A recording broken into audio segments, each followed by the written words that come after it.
ಈ ಭಾಗದ ಅಭಿವೃದ್ಧಿಗೆ ಪ್ರತಿಯೊಂದು ಹಂತದಲ್ಲೂ ಕೂಡ ಪ್ರಾಮಾಣಿಕವಾದಂತಹ ಸೇವೆಯನ್ನು ಮಾಡ್ತಾ ಜನಸಾಮಾನ್ಯರ ಜನಪ್ರತಿನಿಧಿಯಾಗಿ ಪ್ರತಿಯೊಂದು ಹಂತದಲ್ಲೂ ಕೂಡ ಕೆಲಸವನ್ನ ಮಾಡ್ತಾ ಇದ್ದೇನೆ ಅಂತಕ್ಕಂಥ ಮಾತನ್ನು ನಾನು ಸಂದರ್ಭದಲ್ಲಿ ಹೇಳಿ ಬಯಸ್ತೇನೆ.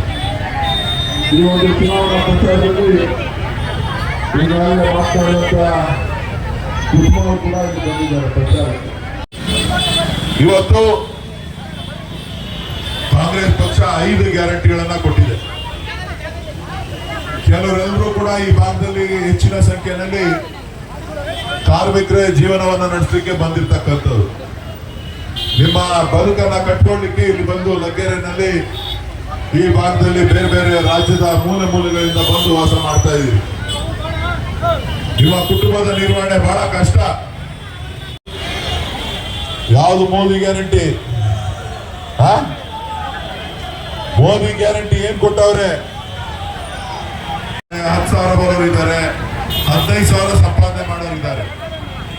ಆದ್ರೆ ಪ್ರತಿ ತಿಂಗಳು ನೀವು ಬಾಡಿಗೆ ಕಟ್ಟಬೇಕಾಗಿದೆ, ಕರೆಂಟ್ ಬಿಲ್ ಕಟ್ಟಬೇಕಾಗಿದೆ, ನೀರಿನ ಬಿಲ್ ಕಟ್ಟಬೇಕಾಗಿದೆ, ಪ್ರತಿಯೊಂದು ವಸ್ತುನು ಕೂಡ ತಗೋಬೇಕಾಗಿದೆ, ಬಸ್ನಲ್ಲಿ ಓಡಾಡಬೇಕು, ಮಕ್ಕಳನ್ನ ಸ್ಕೂಲಿಗೆ ಸೇರಿಸ್ಬೇಕು. ಇದೆಲ್ಲ ನಡೆಸಬೇಕು ಅಂತ ಅಂದ್ರೆ ನೀವು ಉಳಿತಾಯ ಮಾಡಲಿಕ್ಕೆ ಬಹಳ ಕಷ್ಟದ ಕೆಲಸ. ಜೀವನ ನಡೆಸಲಿಕ್ಕೆ ಕಷ್ಟ ಎದುರಿಸ್ತಾ ಇದ್ರಿ. ಈ ಮಧ್ಯೆ ಬಿಜೆಪಿ ಸರ್ಕಾರ GST ತಂದಿದೆ.